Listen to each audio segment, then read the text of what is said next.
Hey guys, Tom Barclay here. I'm in Bodo again. Just 4 months on from that relatively comfortable win out here in the Arctic Circle, or north of the Arctic Circle apparently, in the Europa League semi-final. Obviously Spurs are back here in the Champions League for the game this evening. I know I haven't done a video for a couple of days. I was supposed to do one after Wolves, but got too busy. But anyway, I'll do a little bit about Wolves in a second, and then get on to what Frank said in the press conference ahead of Bodo tonight, and look a little bit towards that game. Obviously, it's a quick turnaround, but I wanted to do it anyway. But before I kick things off, the book is out. The book is out. You can actually order it and get it delivered now, not pre-ordered, as of yesterday, as of Monday. This is months and months of hard work over the summer. Hopefully it's a memento kind of book for an amazing 12 months. Amazing in every sense of the word, not just in the positive sense because of how badly the Premier League campaign went, but obviously that unforgettable night in Bilbao. Who knows when Spurs will win a trophy again? Maybe it will be the first of many, and it will look not quite as a sort of landmark moment, or perhaps it will still look like a landmark moment because it will have kicked off a sort of successful era, or perhaps it will be another 17 years before they win something again. I doubt it, but you never know with football. The competition is so fierce. Either way, this is the book. It's out now. I'm really happy with it. As you can see, I can just flick through it a little bit. In the middle, there's some nice pictures from the key moments, particularly from the final. I think if you might well be aware of it already because I've talked about it quite a lot. But basically, the book is done sort of month by month, going through last season in very sort of forensic detail. Hopefully with some sort of fresh insight involved in it over some of the decisions that were made, but a lot of it is just going back through what was, as I say, an unforgettable season. So you can order it on Amazon and a few other places. I'll put the link in the description below. But anyway, book's out. Very happy with it. So hopefully please go buy it and let me know what you think. Cheers guys. Right, let's start off with Wolves because I was supposed to do a review after that and didn't get round to it. Unfortunately, got very busy over the weekend ahead of coming to Bodo, which obviously is an early start on Monday morning. But yeah, Wolves, wow. When I was doing my match report, it really did feel like, unfortunately, the old adage of Dr. Tottenham was about to come out again with for another appointment with Wolves, given they hadn't picked up a single point all season. This was an even more ailing patient than Crystal Palace and Ipswich last year, who hadn't won a game but had taken some points by the time they actually managed to beat Spurs in those matches. And whilst they did take a point off Spurs, it obviously wasn't quite as bad as it could have been when Joao Paulinho pops up right at the end to put the stethoscope back on the shelf for Spurs. Look, I think this was not a great performance, obviously. And there are some things about it that felt a bit cautious from Thomas Frank's perspective, which I think most Spurs fans will hope to not see as much going forward. But at the same time, Thomas Frank was talking recently about how he thought the Bournemouth performance where they lost 1-0 was absolutely horrendous, and it was poor. He's used that word horrendous. He keeps talking about how bad it was. And what he wants to do more than anything, not more than anything, but as a big thing he wants to do is get rid of those kind of performances. So he's aware that the team aren't always going to play well, like they didn't really against Wolves, but not to play as badly as that. And then when you're not playing so well, like against Wolves, still find a way, whether it be through a set piece or a bit of great finish or just whatever it might be, to make sure you don't lose the game. And to be fair to them, if you're being kind, they didn't.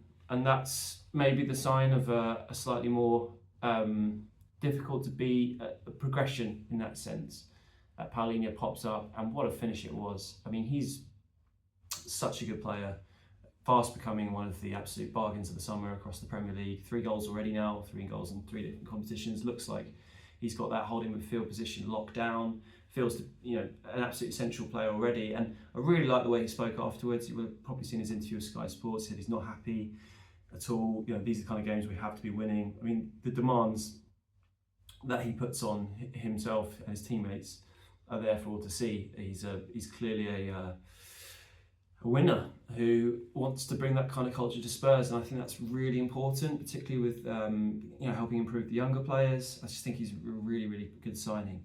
But obviously overall it wasn't a great performance. The first half was okay. It wasn't amazing. I liked what Kudus did in the first half in particular. I like what Bergvall did in the first half. It's not surprising those two players were the two to sort of shine the most because they've been probably Tottenham's best players this season along with Paulinho. But second half, what was most concerning was after they conceded that goal, ironically from a set piece, they, against the Wolves team, who should in their own right be quite fragile this season, they responded pretty terribly. They looked a bit all over the place. I don't know if they were suddenly nervous or they frantically trying to get back into it, but they basically created next to nothing. Frank talked about how their structure was pretty much all over the place, and that structure has been such a key element for him and what he's trying to create here at Spurs. He wants to have that structure as the basis, particularly defensively, from which all performances going forward they can hope to build on with as the attacking players start to gel a bit more. He's been at pains to say, and it is a valid point, that basically the four attacking players are all new, whether it be new signings or players who haven't played that much, and obviously they're adapting to a new manager as opposed to last season where it was a pretty consistent front four. So it's going to take a while for them to gel, and I do think that's a valid point. But second half, that was concerning for them to take so long to sort of, well, it's not just so long, the goal kind of came out of nothing really. It was a brilliant finish from Paulinho, and they could have easily have lost that. So it wasn't good, and it was an opportunity missed. I mean, they could have gone second. Obviously, it's so early in the season, so you know, probably shouldn't even be looking at the league table yet. But I guess with so many teams dropping points, big teams this weekend, it felt like a big opportunity missed against a team who hadn't, you know, were pointless going into this game. So that wasn't great. I thought, you know, a couple of specific players, that was the game that I wanted to see Xabi Simons starting in the middle. I didn't want to see him starting out wide left, and I still think that. I actually asked Frank in the press conference afterwards, you know, do you just not feel he's ready to start in the Premier League at number 10, because this felt like a prime game for him to do, and he sort of pushed back a bit on that. But that did seem, I don't really want to see him playing wide left in a game of like that. I can get it against one of the better teams where you're trying to be more cautious, but to have two holding midfielders and Xavi out left with Bergvall at 10 felt a bit unnecessary, albeit, you know, Wolves aren't clearly not as bad as their points tally had suggested, and they were very competitive in the game. Bentancur is an interesting one at the moment. I don't think he really played that well in that game. He's one of those players that he's such a good player, such a technically good player, that sometimes you want him to sort of really take the game by the scruff of the neck more often, and you think he's capable of doing it. In fact, I think Tom Walnut on our Tottenham Way podcast, which you can check out on YouTube now, just type in that, the Tottenham Way pod, made a really good point with Marcus in the reaction podcast about this. Just feels like he's got the talent. He just, for whatever reason, not very often does he sort of step up and really take a game by the scruff of the neck, and I'm just not really quite sure why, and I concur with that. But he's still a very good player. And then Richarlison, I mean, I talked about this the other day, I just feel like this period where they're missing Solanke and Mawani now throughout this start of the season, you sort of show, and Richarlison has been, you know, fit and available for about as many games in a row as I can remember.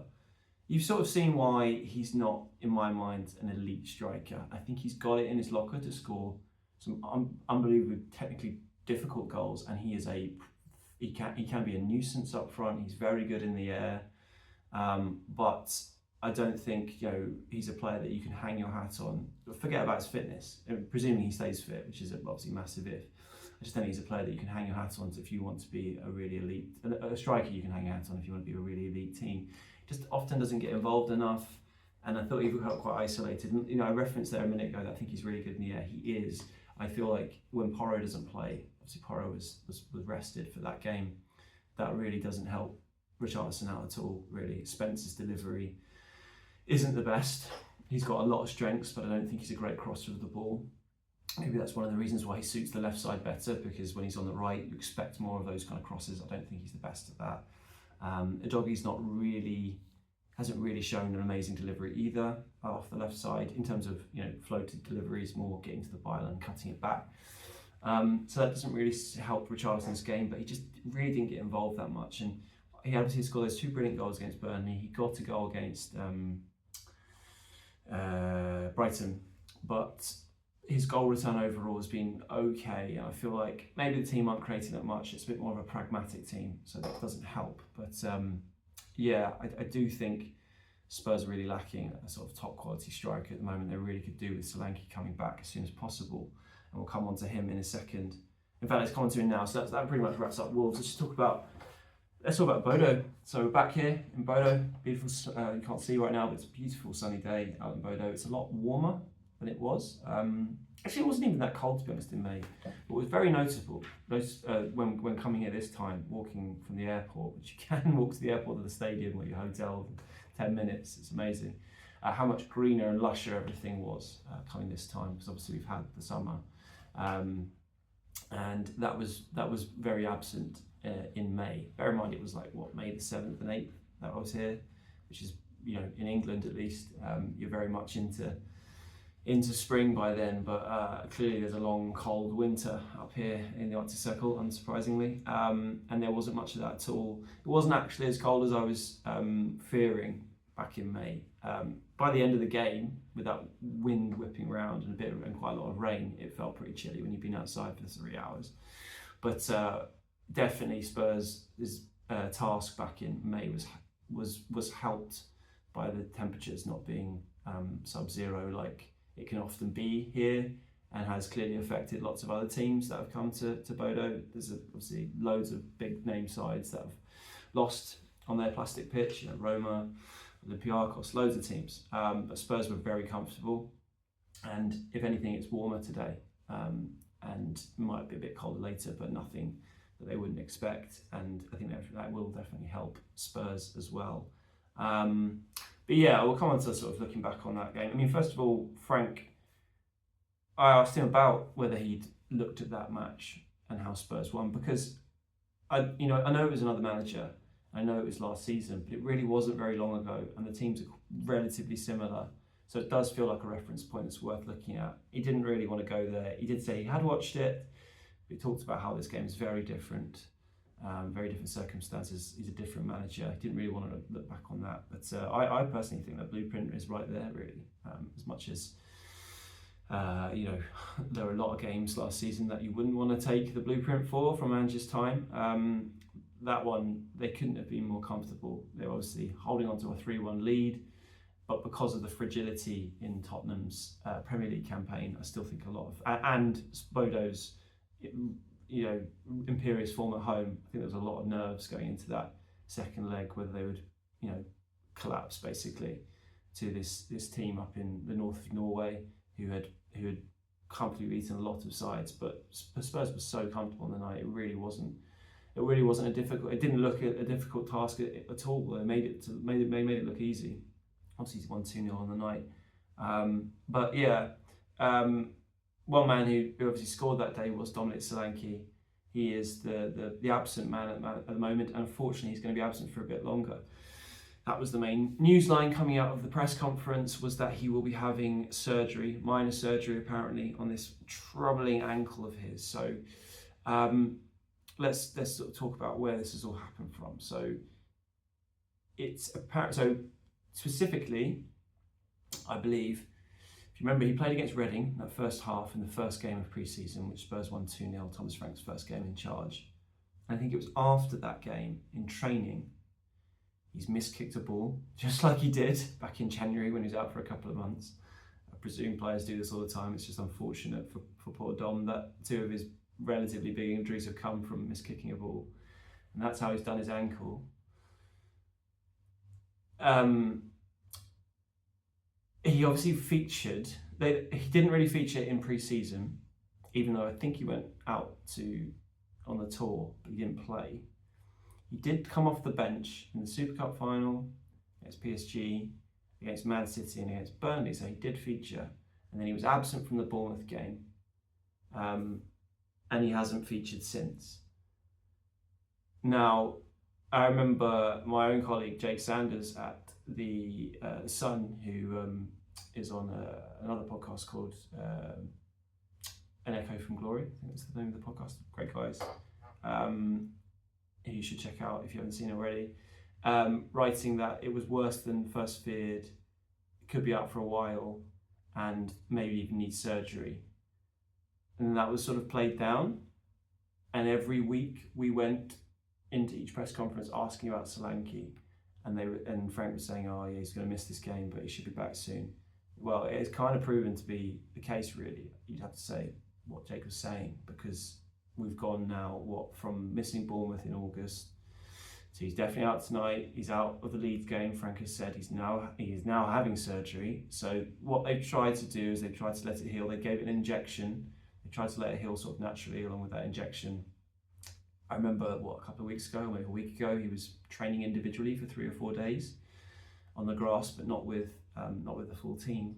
And then that's sort of, I don't know if there's been a setback, but it hasn't worked out, and they've decided now to do this minor surgery apparently. There's still a hope that he'll be back soon, maybe even after the international break perhaps. I think Frank mentioned yesterday. So it might be a quick one, but I can understand why Spurs fans will be very sceptical, given up until now in what felt quite reminiscent of some situations with Ange last season, where it felt like particularly Romero and Van de Ven, he'll be back, and it just wasn't. And when you actually added up the amount of time that they weren't fit for, it actually was a really long period, and it's starting to come that way with Solanke, and now he's going having surgery. And whilst I think some fans, the jury is still a bit out on Dominic Solanke, given how much he cost and his goals return, albeit 16 in all competitions wasn't bad, but 9 in the Premier League for a £65 million striker, and just a player of his quality, to be honest, isn't really quite good enough in my opinion. He's better than that. Some people have the sort of jury still out a bit. I suppose when you compare him to someone like Kane, who's effectively the replacement for Kane, it's understandable why people might not be completely blown away by him. I think what we've seen in the last few weeks with Richarlison sort of toiling up front, you suppose I've missed Solanke. He's such a presence. He definitely could be better when it comes to goals. I think he can be this season when he's finally fit, but he's such a presence, such an occupier of defenders, brings other people into play, stronger. He's more of a powerhouse up front, more athletic, I think, than Richarlison, and a technically good player too. So they've missed him. They definitely have missed him. But unfortunately, they're going to miss him for a while longer. Let's just hope it is as the sort of hope. The optimism is that he'll hopefully be back after the international break. So let's see. What else came out of it? Obviously, Kolo Muani's still out as well, the other striker, with this dead leg, which apparently is very much improving. This was a dead leg picked up in training when Pape Matar crashed into him. Clearly a bad one, because he's been missing for a few weeks now with it. I know a lot of fans, hear dead leg and you think of a dead leg at school or whatever and think you can be back training later, but this is internal bleeding, effectively bruising on his leg, and it just hasn't gone away, and he's just not been able to be up to speed. And you've got to worry with Muani, because he's barely played football competitive level for quite a long time. So how soon will it be that he's properly up to speed, both from a fitness perspective, but also just playing perspective? It could be a while. So I don't think you can expect much soon from Randall Kolo Muani, but let's see. Romero was also the other surprise absentee from the squad. Frank very much did not go into detail about what that was. He was pushed quite a lot about what the injury was. Was it an injury? And all he said was precaution. I do feel like at times with Thomas Frank, we're not getting many specifics about injuries. Clearly that's an approach he's chosen to take. But it does leave fans at times none the wiser, which I think it must be frustrating for them. It certainly is for us as journalists, but that's the way it goes. I mean, obviously there's no Matisse Tell. He's not in the squad. So it will be Richarlison up front against Bodo, and not not a lot off the bench. Obviously, in terms of senior strikers, Dane Scarlett will be here, so maybe he'll get some minutes too. But a striker light, at least one striker light. We've got the situation for Frank. What else was mentioned? Oh yeah. So if you remember back in the Bodo game, the second leg, there was a strange situation where their fullback had described the Tottenham's pressing in the first leg as raver, which translates to, politely, it's bad, but it's worse than that. Which was odd, because clearly Spurs' tactic in that game, for anyone who watched them a lot, it was different on purpose, and it worked. I know they conceded late on, but they won 3-1. They let Bodo have the ball. But it suddenly became a talking point. I remember going into the press conference here at Bodo, and all the journalists, local journalists, were asking the manager and the players and the Spurs player Ange and Vicario, who was up at the time, all about it. It was like a real talking point. And suddenly it was like, the classic, pin the article up in the dressing, or you could do, pin the article up in the dressing room, look what they've said about us, we've got to go and prove them wrong. And then we got something similar yesterday, albeit I'm not really sure. I read through the quotes, it didn't feel like that much of a dig, but basically the goalkeeper, who should be starting tonight, has described Spurs' approach so far, more long throws, more set pieces, as unusual for a club like Tottenham. But he did say that, he then qualified it saying he understood why they did it, because it's effective. But Frank was asked about it in the press conference, and his initial response was like, who said that? Okay.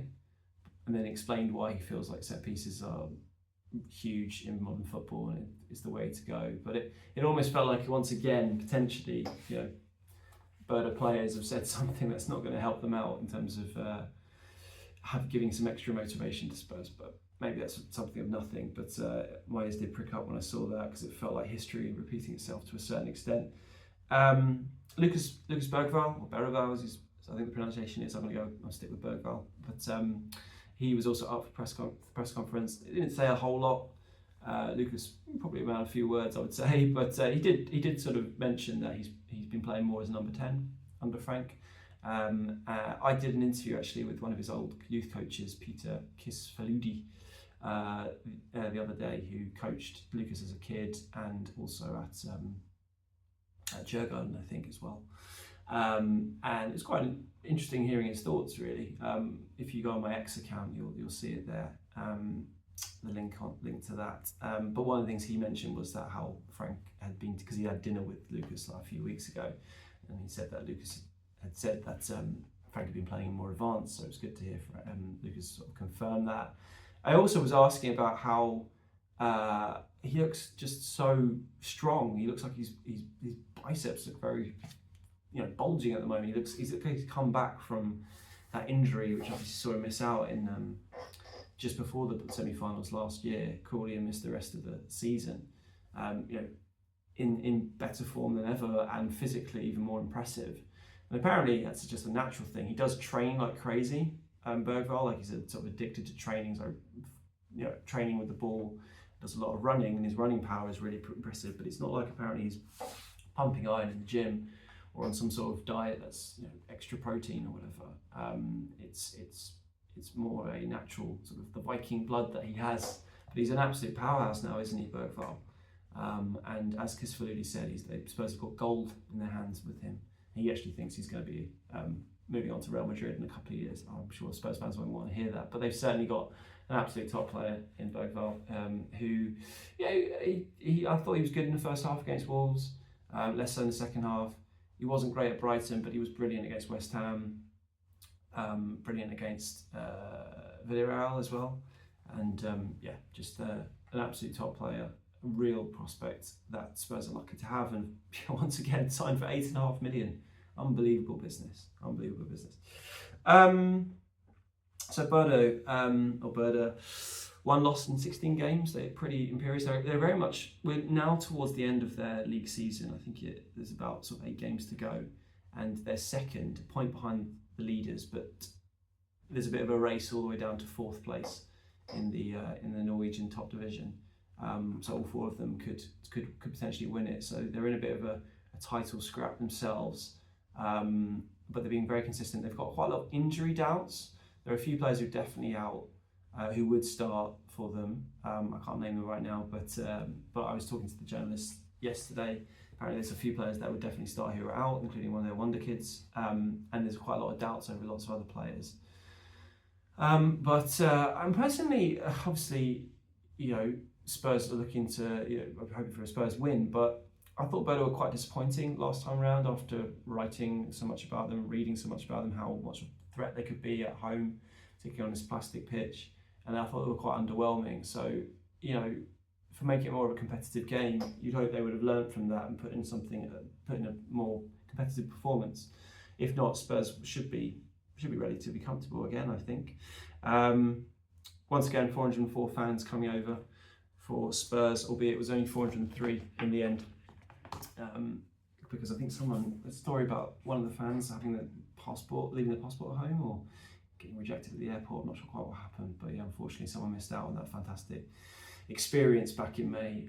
But yeah, it should be a decent amount of fans out tonight. So I'm actually going to go and watch the under-19s play shortly, so I'm going to call it a day there. But yeah, anyway, those are my thoughts. I know it's a quick one before the game, but yeah, let me know your thoughts ahead of the match. Who would you like to see starting lineup?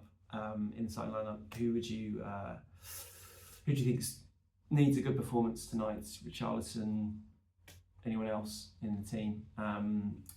I just mentioned my starting lineup. I think I will go with Vicario in goal. I think Porro comes back in. Danzo, if you know, obviously no Romero, Van der Ven, Udogie probably, but maybe Spence. I still think Paulinho.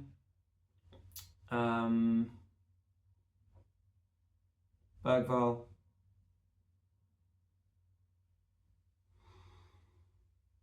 Maybe Bentancur. I wonder if Xavi doesn't start this one. I think maybe Xavi on the left or Brennan Johnson, Kudus and Richarlison.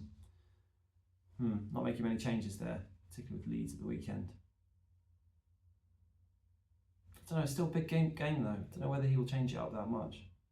Maybe Xavi on the bench, maybe Johnson comes in at the left just to give him a break and bring him off on the second half. But yeah, let me know your thoughts. Cheers guys.